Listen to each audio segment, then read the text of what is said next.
A wolf queen, a little red riding hood motif, a magic castle, and a mirror. Let's talk about the lonely castle in the mirror.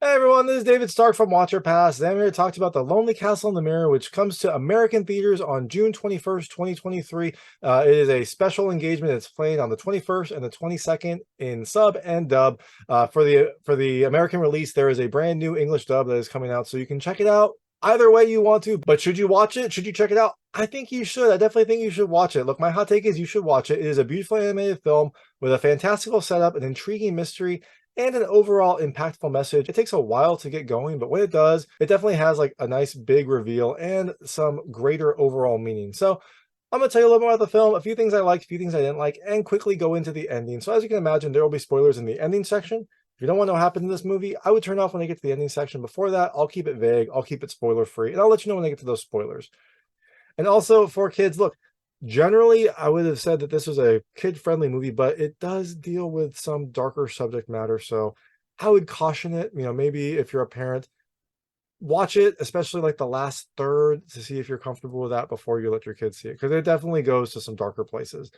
Not terrible, but it was a shock given kind of how like kid-friendly the opening parts of it were. So just a warning, just a heads up.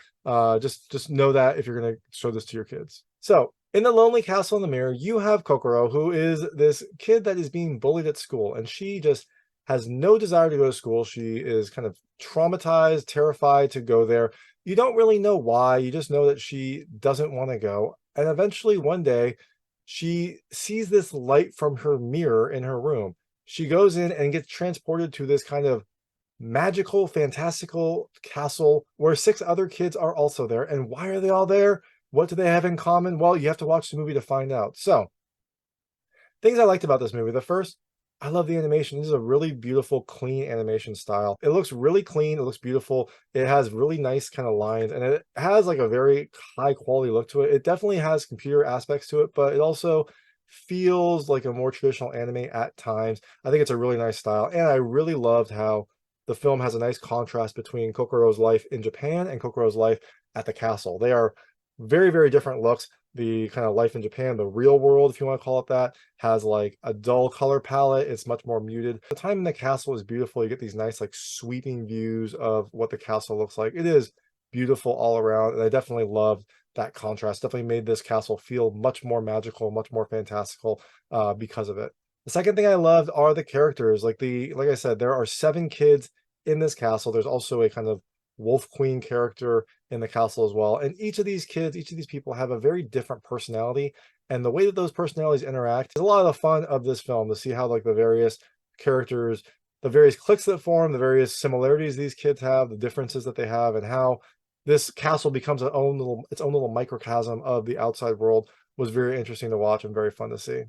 The third thing I love the music. It has some beautiful music throughout, but I really love the music that was very dramatic. It helped to kind of like sell some of the more serious subject matter in this movie. Given like the kids-ish kind of fantastical nature of this film, the music helped to kind of sell how dire some of these situations were when they arose. It was a nice way to kind of like highlight how this is like a darker subject matter, how this is like a darker theme at this moment. The fourth thing I liked the mystery. Like, this is a pretty mysterious film. You don't really get a ton of information at the start. You don't know, like at the start, you don't know why Kokoro doesn't go to school. You don't know why all these kids are here. You don't know how they're going to accomplish what they have to accomplish. And you don't understand the overall meaning until much later in the film. So I liked how it was pretty mysterious. I liked how it like kept you in the dark for a lot of it. And then when it did finally reveal itself, it was a pretty good reveal. And kind of related to that, the fifth thing I like the overall message. It has a pretty good message overall about kids and bullying, and how tough it is to grow up.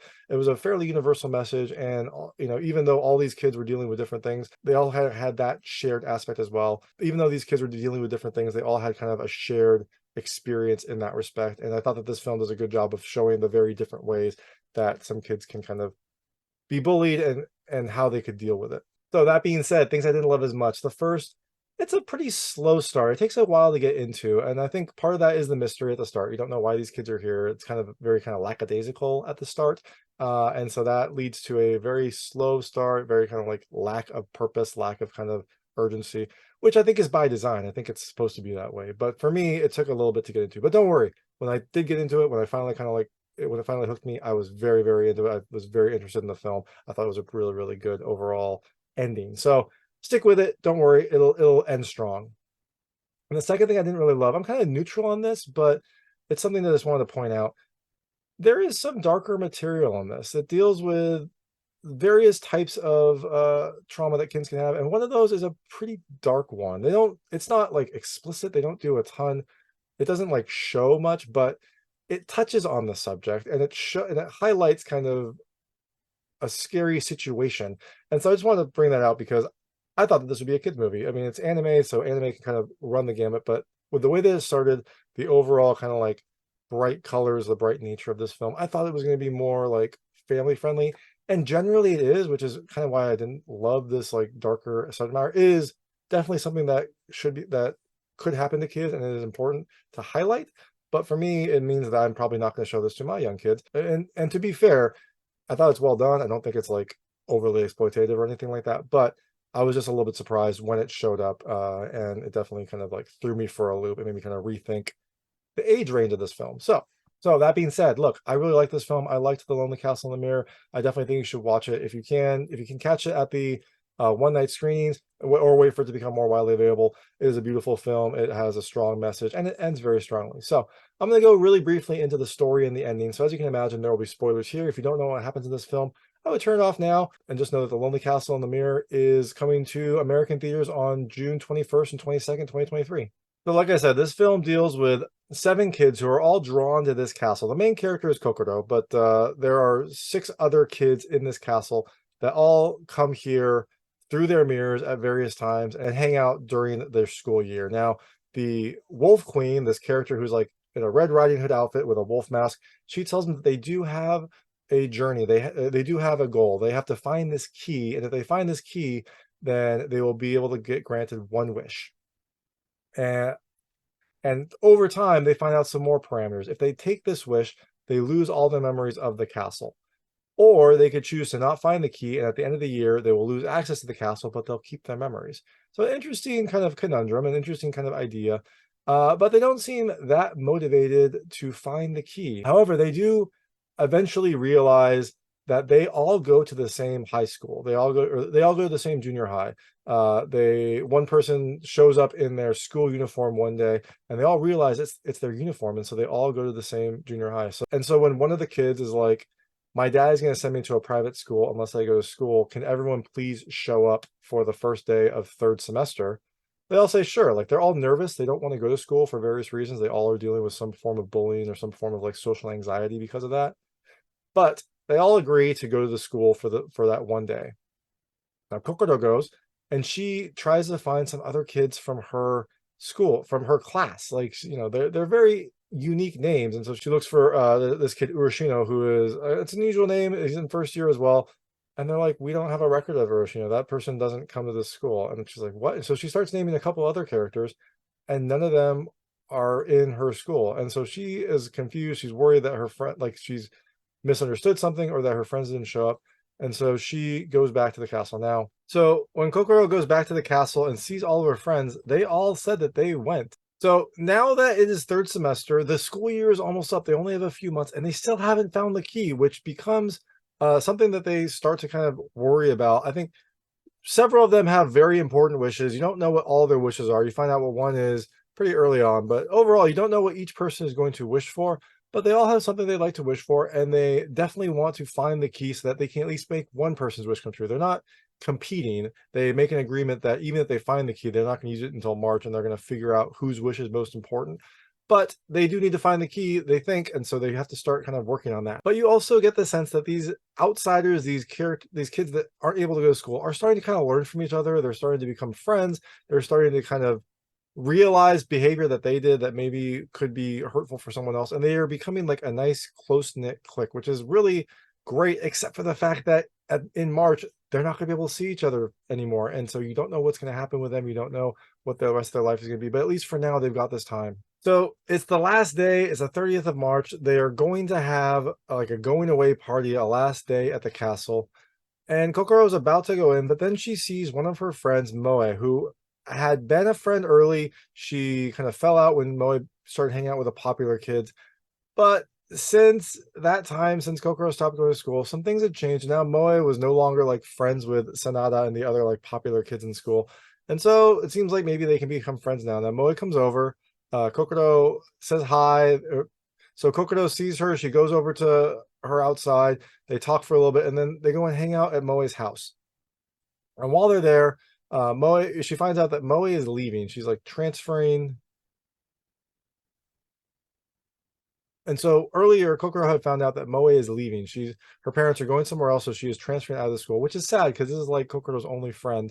But before she leaves, Moe gives her some advice. She says that she has to stay strong, that there's bad kids everywhere, and that she, needs to like not just think about school. Like there's a whole big world out there. There's a whole life that she has, and the people that are kind of like focused on being popular in school and me in school, that might be their only kind of moment to shine. And she wants Kokoro to have like a bigger life, a better life, and just kind of like rise above it and get through and eventually go off and do a great thing, which is nice. Like I think the experience of going to this castle and seeing other people did help Kokoro realize that there's like a bigger world out there than just this school. And so this comment from Moe just kind of drives that home. Now, one other important thing is that when Kokoro is about to leave, she sees a picture that Moe has of this house with a wolf looking for these sheep, and like they're all hiding in various places. And she realizes that there are 7 sheep, just like there are 7 kids, and there's a wolf, just like a wolf queen, and the place that they're hiding look kind of similar. And so she asks Moe to borrow that, and is very excited because she thinks and is very excited because she thinks she might have solved the riddle. She takes that back with her, but when she gets back to her room, her mirror is cracked and there's only a little portion that she can see. And when she's about to go through, she sees warnings from the other kids saying not to come, not to come.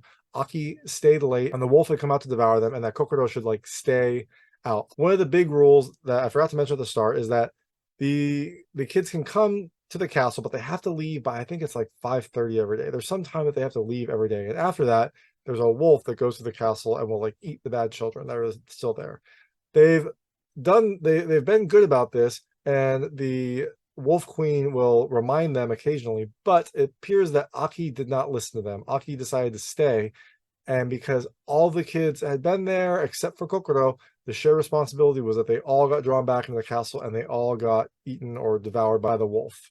Now, before they all leave, though, Kokoro asks why Aki broke the rule, and Aki doesn't say this, but the other kids say like, "Don't worry about it. Just find the key and save Aki, and that should like fix everything else." Now, this puts a lot on Kokoro. She has like one day, and it's kind of past bed. It's past the time, but she has to find the key. She has the picture. She thinks she can do it. So later, she enters the mirror. The castle's dark. The castle's quiet, and she goes and finds the various points that the sheep are hiding in the picture, and each one has a little X marked in the castle. So when she finds that, she puts her hand on the X, and like the X absorbs into her hand. So each of the X's represents like each of the kids. And when she's going through, she's finding all these spots that they had noticed earlier, but they didn't understand like the significance of them. So she finds 6 of them. And then in the picture, the 7th is like at the top of this clock, and it's an unreachable spot. So basically Kokoro gets there and she's like, the 7th is unreachable. She like lifts her hand, the X's flow out, and a rainbow kind of like bridge goes to up to the clock. She runs up there, and while she's going, the bridge starts collapsing behind her. So she has to go quickly, but she makes it into the clock. She gets transferred to this like parallel world, and inside there's a key surrounded by X's. The X's that she found, they kind of led her to the key. So when she picks up the key, she gets images of each of the other kids like traumas, the things that happen to them that cause them to like not want to go to school, to cause them to like not to kind of close off. So she gets to see all the kids, and she sees Rion's, which is pretty bad. He had a sister who had cancer or leukemia or something like that, who died. And so Rion was supposed to go to the school that Kokoro was going to, but because of the grief, because like his parents couldn't deal with it, they sent him away to Hawaii to like live there, to go to school there. So because of the death of his sister, he is now living in Hawaii, and like he's getting a great schooling, he's playing soccer, he's doing well, but he is not like experiencing what he wanted, which was just to be a Japanese student in a Japanese school. But Aki's is definitely the worst of all of these. And this is why I said like it deals with some darker subject matter. Now for Aki, you find out that I think her grandmother died. And shortly after that, uh, it appears that like her mother's boyfriend, I think it's her mother's boyfriend, kind of starts to like abuse her. You don't get like full extent, but you see him like walk into her room. His face is all covered like in scratch marks and things like that. Like it's her member, but she's trying to like scratch it out. And you see him like look at her, and she like covers herself up. She like zips up her blouse that was like just a little bit open and things like that. And as she's trying to leave, he like tries to stop her. He like closes the door. So you get the sense that her mother's boyfriend is abusing her, and that is kind of what is causing her to close off, causing her to like not want to go to school, not want to even just be in this world. And this seemed to like cause her life to kind of spiral. So that was why that one day Aki like ran through the mirror and showed up at the castle in her school outfit. That's where they all figured out they all went to the same school, because she was running from her abuser and like jumped in the mirror just to get out, and jumped into a different mirror. A different mirror opened up for her, and she jumped in to get out. But you also find out that this like has caused a spiral in Aki's life. Like her boyfriend that she used to have, that she used to be like very happy with, and she introduced her grandmother before she died. They broke up, and now her boyfriend is someone else. She is kind of feeling stuck. She said that she like doesn't fit in at school, but she can't go home because of the abuser. And she said that her wish is to kill the abuser. And so this is why she eventually ended up breaking the rule. She didn't want to go home at the end of the day. She didn't want to leave the castle, and so she stayed. She tried to hide from the wolf, but the wolf figured out where she was. And because of that, that is why the wolf then attacked her and then attacked everyone else. And each of those X's is where the kids were hiding when they got kind of taken by the wolf, it seems. And that's why when she gathered those X's, they unlocked the various memories, and they were tied to those kids. So they unlocked like pieces of those kids' memories. So after this, a door appears. Kokoro uses the key and opens up, and she makes her wish. And she wishes to spare Aki's life. She wishes for, the castle, for the wolf queen to forget that Aki broke the rule, which is a nice wish, but like, I don't know, you get a wish for anything else, wish for a lot of stuff. Say like, hey, I wish Aki broke the rule and we all got a ton of money. You do that. Or, hey, I wish that Aki didn't break the rule and maybe we're all in the same timeline. That would be fun. They could all be friends. Something like that, but she doesn't. She just wishes to spare Aki's life and to wish that she forgot to break the rule. And then she starts running through these like panes of glass, pursuing Aki, like to like get her to stop running as well. And so she eventually catches up to Aki, grabs her hand, and tries to like pull her back into this world. She tries to get Aki to come back. She says like, we can live in this, we can grow up together. We're in different times, but we'll at least be in the same world. We can all grow up and kind of like live for each other. And as she's pulling Aki, the other kids come also and help pull as well. So they all kind of get behind and pull Aki back from the brink, from her depression, whatever you want to call it. They pull her back in. So after this, the wolf queen claps, and basically because they figured it out. And we find out that every 7 years a different kid is like chosen, and so that's why there's 7 of these kids, and they all are from different times. Each of those is 7 years apart. When Kokoro saw the various memories of trauma, she noticed the dates, and each time the year was 7 years apart, except for her and Rion. They are the same year, and there was no one 7 years before. So there's this weird gap here where it's 7, 7, 14, but you got 2, 7, 7, 7. So the wolf queen then tells them that after this, the castle will close and their memories will all vanish. Now, this is an interesting point where Rion looks at the wolf queen and calls her big sister. And he says that like the castle would have, like the day that the castle closes is on her death day, and that the castle looks like a dollhouse that his sister had in the hospital, and that the missing year, the missing 1999 kid is her. And that's why there's no 1999 kid, and Rion was drawn in. And that she has been spending time with them as well, like from the hospital, I guess. She's been spending her last year on life with them through the dollhouse. And that's how this all works. Like the dying sister is using the dollhouse to pull in all these kids to kind of spend time with them and also spend time with her older brother before she is ultimately going to die on March 30th. So after this kind of like revelation, the wolf queen doesn't say anything, and all the kids start like going back to their various worlds, and they hope that they'll meet each other. They don't know that if they will, but everyone goes except Rion stays back a little bit. And he asks the Wolf Queen to let him remember. And the Wolf Queen doesn't really answer. She just says, wait and see. And then she removes her mask and she's smiling, and you can tell that it is the sister. Rion looks at her and he cries. We don't get a ton of updates on all the other kids, but we do see what happens with Aki. We see an older Aki. We see an older Aki who is a teacher at the school. And we see that Aki was one of the nice teachers that was kind of helping Kokoro through this journey. And she is kind of encouraging Kokoro to keep going, to don't worry, that everything will be fine. I don't know if Aki realizes that this is Kokoro. I don't know if she has that connection, or if she is just like someone who survived a traumatic experience and is now just trying to help other kids who are being bullied or have their own issues. And so you don't get that, you don't really know that for a fact, but I'd like to think that maybe Aki remembers Kokoro from their time together. So we next see Kokoro like getting ready to go to school. It's the next year. She is going to school, and as she's walking, she's kind of walking alone. Like, it's in a big crowd, but she like no one is like walking with her. And then we see Rion.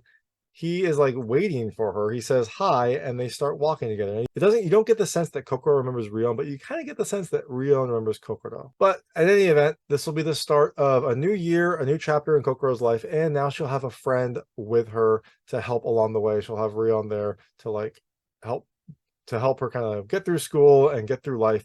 And that is kind of the end. They end walking to school together. And during the credits, there are some really nice hand-drawn images of Rion's life, various accomplishments, with his sister cheering him on and then disappearing. It's a pretty sad ending until you get to the very last picture, where you see a picture of Rion and Kokoro walking to school, and his sister's in the back like cheering him on, and then she disappears. So it's like symbolically she has been cheering him on, and now she has like helped to let him fulfill his dream of going to a school, let her kind of get back to school, and it is overall just a nice ending. So that is The Lonely Castle in the Mirror. Like I said, I really liked it. It took a while to get into. It took me a while to kind of get interested in the film, but when I did, I really liked it. I really loved it. I thought it had a great message. I thought it had a really nice cast of characters and just a really impactful ending. So definitely check it out if you can on June 21st and 22nd, 2023.